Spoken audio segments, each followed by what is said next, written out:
Hey everybody, it's Anakin with Next Gen Tactics, and this is the third video in my little series here of the new First Strike map pack for Black Ops. This game right here is another free-for-all match. If you guys have watched my last two, I hope I don't bore you to tears here, but I do want to try to throw this out for everybody. I play free-for-all on all of these maps because, you know, I like to get used to the map and I like to explore the level, but, you know, at the same time while I'm actually playing. You know, if you play objective games right out of the gate on these maps, you're only going to learn and explore the areas that obviously kind of lead you to those objectives. So one thing I try to keep in mind is, you know, I want to do something at least a little bit more open-ended that isn't leading me around the map, you know, with objective points or flags or anything else. So that's why I play free-for-all. You know, free-for-all, I think, for me, is the best way to learn the layout, because, you know, at that point I'm really exploring.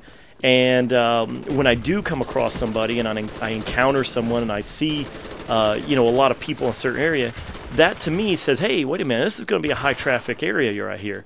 So I learn, you know, I learn right away, okay, where are spots to, and obviously, you know, speaking of spots to not necessarily go, you probably see there from the video that middle section right there, it's extremely high traffic. And I think they did that on purpose. I kind of like that, that little courtyard there with the you know, globe statue or whatever that is there in the middle. This is a great map overall. When they advertised the map and the trailer and so forth, I was actually hoping for something a little different than what they gave me.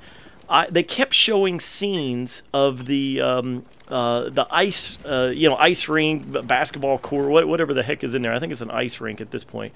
You know, obviously these stadiums, you know, they change everything on the inside in the real world. So I didn't know if that was going to be, you know, something that, you know, either may change from one match to the next. I thought that might be a cool idea. Is, you know, one match it may be a setup for an ice rink in the middle there, and the next one it may be a hockey. I mean, you know, it could be a basketball game. You know, I figured maybe there might be some interesting things in there, but the worst part is they don't even they never allow you, you know, in the actual like stadium rink, you know, rink area. You know, there's what was that? Anyway, they don't actually allow you in that area, so it's a little weird. Really, you know, the term stadium is appropriate, but you actually don't really play in the stadium. So I thought that was kind of a little misleading there. I was really hoping to kind of be out there in the middle of that wide open area, you know, running up and down the bleachers and stuff. I thought that would be fun. But beyond that, I actually still really like the map. I like the layout. You know, it's not really a close, tight-knit corner map. However, it sure seems like when you see people, it's just you and them. You know, you're gonna come around a corner, and there's not really a big open area where you're seeing everybody all at once. The biggest open area, like I said, kind of is this center section that I'm in now.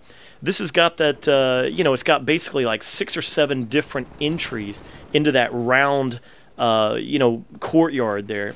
And then, you know, all those areas are kind of walled up high enough that you can't see over any of them.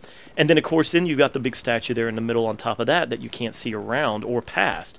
So, you know, you got like this very high traffic area here where you can just constantly run around. And by the way, that was an interesting spot where I just shot that guy on that balcony. That balcony area seemed like, even in free-for-all, that thing seemed like it was a, you know, kind of a traffic-y area. And we'll probably start seeing a lot of people jump up there for sniping and so forth in the objective games, some team deathmatch. So certainly when you come in this wide open area here, you're going to have to keep an eye on that that balcony, kind of right up there once again. You'll notice too, a couple of minutes ago there, I tossed a grenade just randomly right there in that middle area, and of course I just tossed another Nova gas over in that other direction. This is because, you know, the game is so high traffic in that middle section that, you know, you might as well just toss a grenade sometimes. I mean, especially in something that's so high action and intense as a free-for-all match, you know, just throw the grenade sometimes. Just like you saw me there. I don't know if anybody's out there, but, you know, the good thing about Nova Gas, and a lot of people don't seem to use Nova Gas, I actually use Nova Gas as a way of knowing where people are because I hear the hit markers. You know, and when I hear the hit marker, I know immediately, oh, they're slowing down, they're trying to deal with the Nova gas, they're going to get out of it quickly, but sometimes it's enough to throw people off their game, just enough to break their tempo, that when they do see somebody and they encounter the next player, they're not quite with it. You know, they're just kind of, you know, taken aback and thrown off just enough with the Nova gas that usually you can get the drop on them. Even if they're obviously not in the Nova gas anymore, you know, it can just kind of mess up a good player. So I use the Nova gas a lot, and when I was saying, you know, in that area there, especially in the middle, I'm telling you, I toss grenades just, you know, haphazardly, randomly. I don't know whether anybody's there, but I tell you, I think it works for me extremely well because, you know, the idea of, you know, tossing these grenades, you know, sometimes it'll throw people off, sometimes you get kills for it, you know, just completely randomly. You know, the thing is you've got them in your arsenal, use them, because especially in something like free-for-all, you don't always get a chance to throw them. So anyway, that's Stadium. Wanted to give you guys a quick look at that, and especially for you PS3 guys that hadn't had the ability to get it yet, and the same thing with you PC guys. You can kind of watch this, get a good feel for it, and you know, I'm sure there's obviously 100 million other videos out there, but as always, I really appreciate you guys taking the time to watch mine, and be on the lookout for my next video that'll be covering the Berlin Wall. All right, thanks for watching. See you next time. Hey guys, we're on Facebook. Check the description of this video for the link to our new Facebook application. Subscribe and get our latest video updates posted right on the wall on your own Facebook page.